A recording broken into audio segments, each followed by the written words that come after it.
Hello and welcome to Midwest Writers Room. Our mission is to encourage, educate, and celebrate writers of the Midwest. I'm Luella Schmidt. And I'm Ken Humphrey. Today's chapter break episode features Mike Barden and his latest publication, From Reactive to Resilient, Practical Awareness from Major Life Changes. Mike Barden wrote From Reactive to Resilient because he lived it. After his 25-year marriage ended, his career in ministry dissolved, and his belief system shifted, he found himself wondering, who am I now? The book emerged from his journey through identity crisis, discovering that beneath all the roles and labels, something steady remained, the core self. Mike currently works in customer support for a software company and performs regularly as keyboardist for Boogie and the Yoyoz out of Appleton. Ken is a big fan, as you guys are about to hear. He lives in central Wisconsin with his wife, Melony, and wrote this book to help others find clarity during life's hardest transitions. Yes, and in the interest of full disclaimer, I actually reached out to Mike for this. I follow Boogie and the Yo-Yos on Facebook, and they posted something about him writing this book. And so I connected with him. I sought Mike out for this episode because we may want to chat a little bit about Boogie. Anybody in central Wisconsin, if you don't know about that band, you need to know about that band. But today, right now, we're going to talk a little bit about the book. So, From Reactive to Resilient, Practical Awareness from Major Life Changes is a guide for anyone navigating identity crisis through divorce, job loss, crisis of faith, or any other major transitions. When the roles that defined you fall away, who are you underneath? This book introduces the CALM method, a four-step framework: connect, allow, let go, move forward, which is grounded in mindfulness and psychology research. Through 15 chapters, practical exercises, and a 30-day action plan, readers learn to distinguish between reactive patterns and conscious responses. Non-dogmatic and evidence-based, it's written for readers who want real tools without spiritual or motivational jargon, a practical companion for life's hardest moments. Sounds fantastic. We're so excited and lucky to have you here, Mike. Welcome to Midwest Writers Room. How you doing today? I'm doing great. Thank you for inviting me. It's awesome. Yep, and we're looking forward to chat a bit about this. So before we talk about the book itself, let's talk a little bit about you. Kind of set up your background. You're working in technology right now, but throughout your life, have you always leaned towards writing either as a hobby or aspiration, or what was your educational focus? My background is completely as a musician. So that's where all my training in college is in that area. So writing was not really an ambition. I mean, I guess maybe like many of us, you have these ideas like that would maybe be a good book, kind of thing, but nothing really serious. And even this book didn't start off as the idea to write a book. But that is my background is in music, so I do have that. That's why I'm in the band, but also I have a background in music ministry. But I've also played with a million other bands and taught lessons and done all the musical things. Do you write music, songs? Are you a I songwriter? I have, yeah. That's not my main thing. I'm more of a player, but in the past, yeah, my degree was actually in composition. So I've written like some large scale pieces, and I've written instrumental music, and I have old CDs with a lot of my original music on it. But I wouldn't say these days that's much of what I do. All right, very cool. So I will say that, Luella, as authors, we know the script, right? You devise your story, you draft it out, you do character studies and all that. Like the path for authors, I think is pretty well known. One thing I never can just figure out when it comes to songwriting, and like I've never written songs, I'm not musical at all, but I'm like, what comes first? Does the title come first? Does the music come first? Do the lyrics come first? Like I don't know how all that gets assembled. And I'm always amazed when I hear really great songs, trying to think about that order, that process. So that's my own little thought there. Yeah, I think So I'm sorry. I just kind of wanted to elaborate. I think like when it came to writing the book, because well, two thoughts actually. One is that the a piece of music can start from any place. Like it really literally could start from any one of those places. There's no real predefined way to do it. But then also when it came to writing the book, because I had a background in composition, about setting up an event that has a start and a middle and an end, that kind of guided me aesthetically, I guess, to try to organize a book. Yeah, I suppose that would actually help because you kind of relate some of the things like the bridge to a certain point in a book, like the anticlimax for a book. Yeah, Hmm. so there probably are some connections there. So you didn't set out to write a book initially. What was going on when the project first started? I mean, your bio kind of leads into the why, but what were you actually doing when that project first started? Yeah, so those events, the the identity crisis triggering events, those happened years ago. So actually starting way back to probably 2008 and then 2013. So they're pretty well spaced out. So they're not real recent, but I will say that they were disruptive enough that it gave me years of processing, to just try to crawl out of the depth of what that created for me, in my life. And I did get to a really good place, and I learned some things along the way.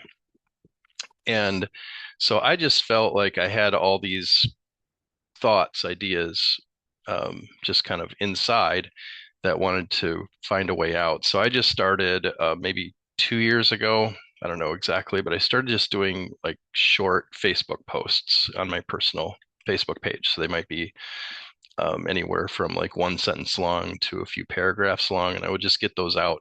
And once I started that process, I found that I had a new thing that would come out every other day or sometimes every day. And I just kind of got those out. And then I also got to see how people responded to those ideas. And a lot of people identified with them, and some people challenged them and whatever. But that's really how it started, was just starting to do Facebook posts. And that went on for like, like well over a year. And so at what point did you kind of look at that and think to yourself, well, there might be something bigger here. This is bigger than just Facebook posts. Yeah, I think once I had done it for that many months, and then, also I became curious. It's like, okay, I've written over 80 of these things by now, and like I was just wondering if these ideas could possibly be organized, into groups or like topics. And that wasn't the intention, but I just used some like AI assistants to kind of summarize and help me organize. And then as I was starting to see that, yeah, they do kind of group together, and they kind of do get to certain, larger points. I'm like, oh, that's something like more organized and cohesive than I intended. And then I was like, this maybe could be a book. Did you kind of recognize it as a self-help? Like, did you kind of recognize the genre and everything, or did you? I don't. You were Yeah, newish to the writing world, and I was just wondering sort of the order in which that realization came. right. It was interesting. Like I think originally I was not thinking about a self-help book. I was thinking more of just like a almost like a little book of sayings, just like a little short, you know, thing where you could like each page would have a little short saying on it. And because that's how I had written it. And then as I thought about it and processed it, I realized in order for this to be more accessible or helpful maybe to people, it probably could use some explanation. And then as I started explaining things, I realized this probably should have some kind of, um, professional consensus behind it a little bit. So they're just not my random ideas, but there's some legitimacy to them. And that's when I started doing more, research, and Okay. uh, and kind of basically taking my life experiences and the things that I had come up with, and then tying them to, research based principles that others had done. So Yeah. Well, I then mean, once it got to that place, sorry, once it got to that place, then I'm like, okay, this is now becoming more of like a self-help book than just a book of sayings. yeah. And so tell us a little bit about how you proceeded to get it published. What was your path there? Well, I from the musical background, I had produced a number of CDs, albums, pieces of music, and so I'm familiar with that process. And so I just investigated into it, like how does this work for books, and then along the way I learned that Amazon does print on demand, and that's the path that I decided to take. I didn't even really consider the idea of bringing it to a publisher. Um, I just didn't want to have to go through all that, honestly. I was like, I just want to do this on my own. But at the same time, I knew that my experience level being so minimal that I would need some professional assistance. So I did actually hire some professional help through Reedsy. And so I hired 3 professionals. One was um, to get an editorial consultant, and she read the book from the vantage point of genre. And she had also worked on books by John Kabat-Zinn, who was a pioneer in the mindfulness area. So she had a direct experience in that genre. And so she came back with her editorial assessment. It caused me to adjust some things. And then I did work with a copy editor. And then I also worked with a graphic artist to help with like the book cover and layout and all that stuff. So I knew I would need that help for sure. Yeah, I'm really excited. We're gonna turn to ask you to read a little bit next. And I'm just very excited. It's very I mean, I don't know, it's very, I don't want to say common, but a very repeated idea within spirituality circles in particular about the roles and the way that our the way that our I am is covered in our roles sometimes. Hmm. And I don't know, I think that it sounds to me that you're right in the right lane there with this subject matter. Thank you. So, Ken, are we ready to move on to the reading? We absolutely are. All right, Mike, whenever you're ready, go ahead and start and maybe just orient us first on where within the story you're starting. Sure. So I'm going to read some excerpts right from chapter 1. So I will start right at the beginning of the book. I'll skip around a little bit, but this is establishing the premises of exactly what you just mentioned, where like who are you beneath all those roles, and so that's what we're establishing here. So it starts like this.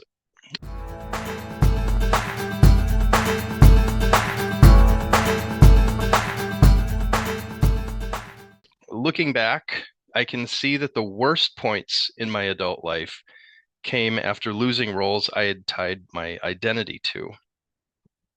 These losses felt devastating because I saw them as personal failures, like believing the end of my marriage meant that I'd failed as a husband and by extension a person, or being fired meant that I had failed as a leader, and by extension a person.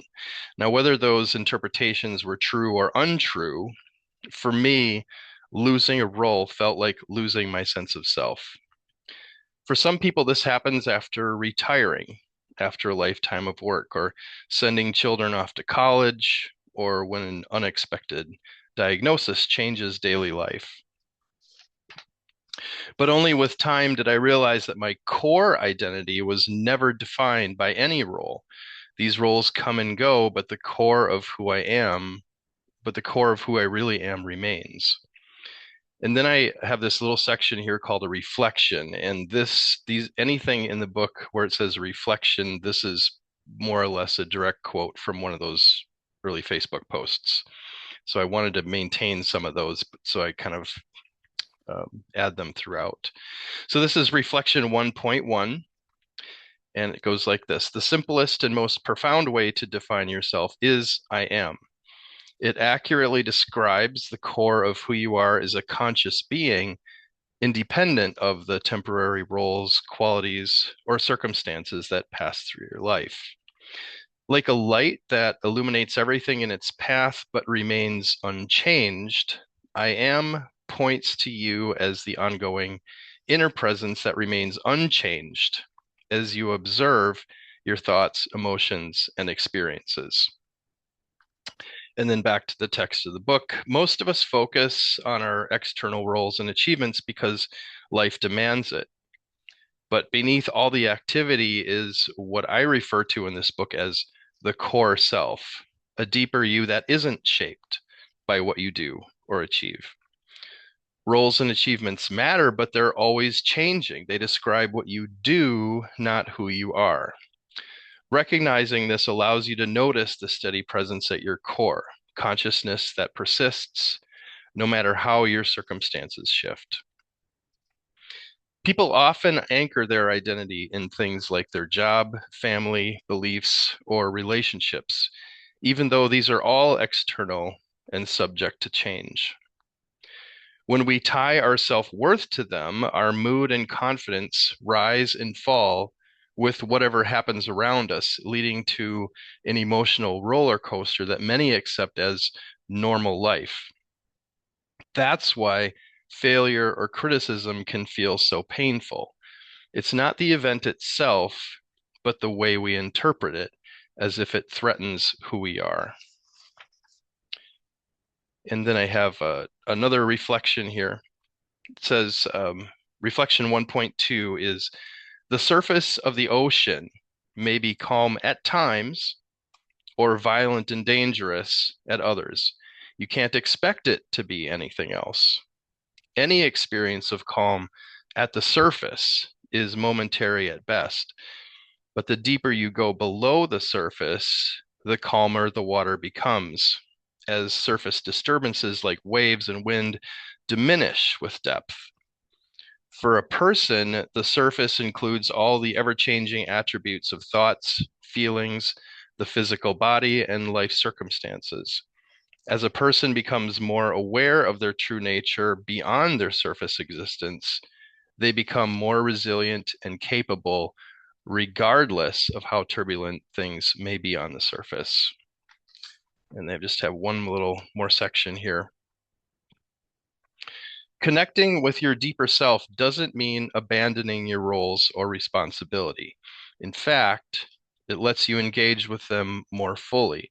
When you stop defining your identity by your roles, parent, professional, artist, etc., you become freer and more effective in them. You can bring your whole self to each moment without fearing a loss of identity if circumstances change. I've had many roles: husband, father, musician, writer, employee, entrepreneur, but none of these fully define me. They're temporary expressions, not my essence. Realizing my identity isn't tied to any one role freed me to enjoy what I do without being attached to outcomes. Instead of striving to perfect each role, you're free to express your true self in whatever you do.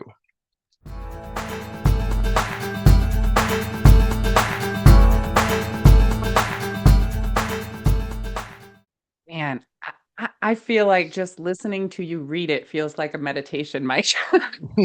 One of my favorite lines from that was the remembering, like, the true self is like a light that illuminates everything in its path but remains unchanged. Like, that is just some beauty right there. Thank you for that. Awesome. Thank you. So, tell our listeners where they can find your book.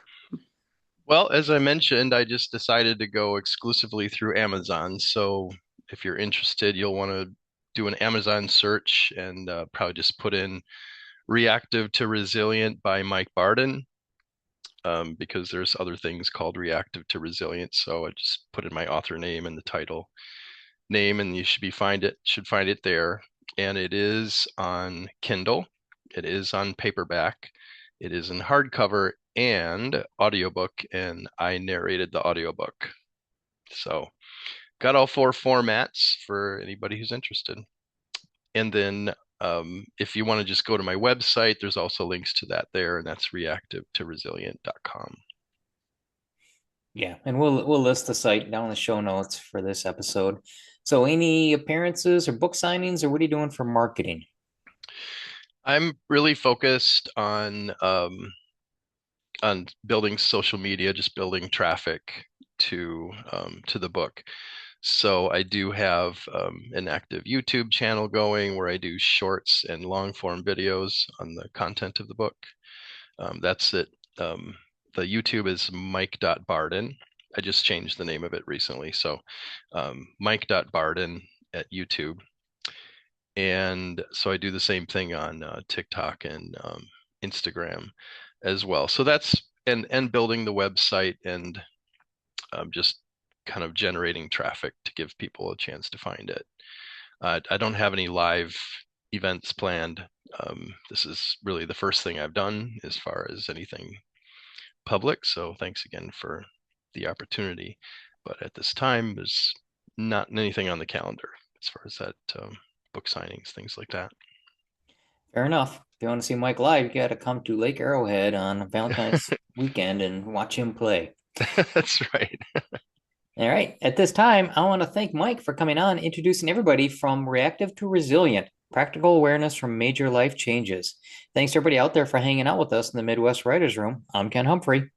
And I'm Luella Schmidt. Words ignite imaginations and spark change. Never underestimate the power of storytelling. Midwest Writers Room is a production of the Wisconsin Writers Association. Writing and editing by Luella Schmidt and Ken Humphrey. Sound design and editing by Ken Humphrey. Music for the Midwest Writers Room was written by Michael Ramir C.